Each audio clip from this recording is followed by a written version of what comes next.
Hello everyone, आज आपण बघणार आहोत ओल्या नारळापासून स्वादिष्ट अशी बर्फी। यासाठी मी 2 नारळ घेतले आहेत, ते छान बारीक किसून घ्यायचे आहेत। छान बारीक किसणीने किसून घ्यायचे आहेत। नारळ किसून झाल्यानंतर आपण एका पॅन मध्ये 1 ते 2 चमचे तूप घेणार आहोत। हे मी घरी बनवलेलं तूप आहे। तूप गरम झाल्यानंतर आपण त्यामध्ये किसलेले खोबरे टाकणार आहोत भाजून घेण्यासाठी।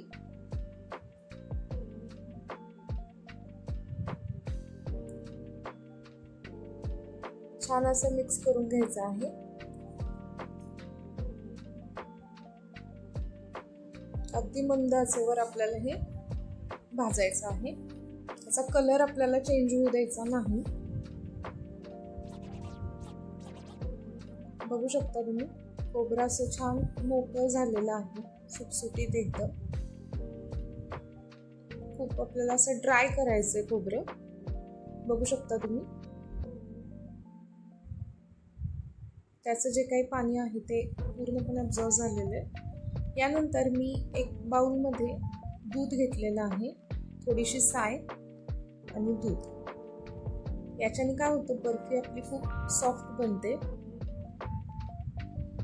बर्फीला खूप छान असा मऊपणा येतो। छान मिक्स करून घ्यायचं। यानंतर 1 बाउल साखर, साधारण 1-2 बाउल माझे खोबऱ्याचा खीस होता, सो 1 बाउल साखर 2 बाउल खोबऱ्यासाठी। छान मिक्स करून घ्यायचं। साखर मिक्स केल्यानंतर आपण 1 अर्धा चमचा वेलची पूड टाकणार आहोत। तुम्हाला आवडत असेल तर तुम्ही टाकू शकता, की ऑप्शनल आहे,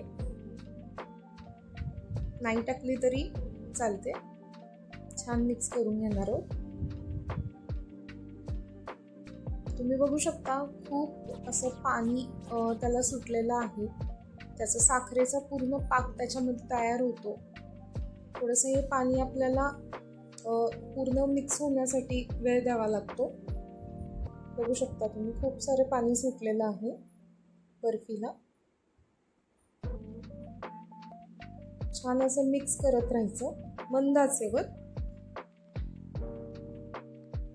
खाली करपू द्यायचं नाही। छान घट्ट होईपर्यंत आपण ते मंद आचेवर पूर्ण खोबरं आपण ते मिक्स करत राहणार आहोत। तुम्ही बघू शकता, पाणी पूर्णपणे आटलेलं आहे आणि खोबरंही दाटसर झालेलं आहे। आता आपण हे एका ताटामध्ये काढून घेणार आहोत। पसरट भांडं लागतं, त्यासाठी तुम्ही काही यूज करू शकता। मी इथे ताट यूज केलेलं आहे। छान तूप लावून घ्यायचं ताटाला खाली, जेणेकरून आपलं जे काही ते बॅटर केलेले ते चिटकू नये। बघू शकता तुम्ही, टेक्स्चर खूप छान झालेलं आहे। सर्व खोबरं आपण जे काही ते मिक्स केलंय ते आपण त्या ताटामध्ये टाकून घेणार आहोत। छान असं पसरून घ्यायचं आणि थोडं दाट ठेवायचं, जेणेकरून आपल्या त्या वड्या व्यवस्थित पडल्या पाहिजे। तुम्ही बघू शकता। आणि 1 10 ते 15 मिनिट आपण ते थंड होण्यासाठी ठेवणार आहोत, जेणेकरून त्याच्या वड्या चांगल्या पडाव्यात। थंड झालेलं आहे मिश्रण। आता आपण याच्या वड्या पाडून घेऊया।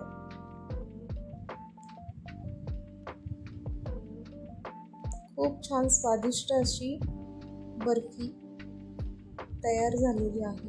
नक्की रेसिपी आवडली असेल तर ट्राय करा, आणि अशाच माझ्या रेसिपी आवडत असतील तर नक्कीच चॅनलला सबस्क्राईब करा।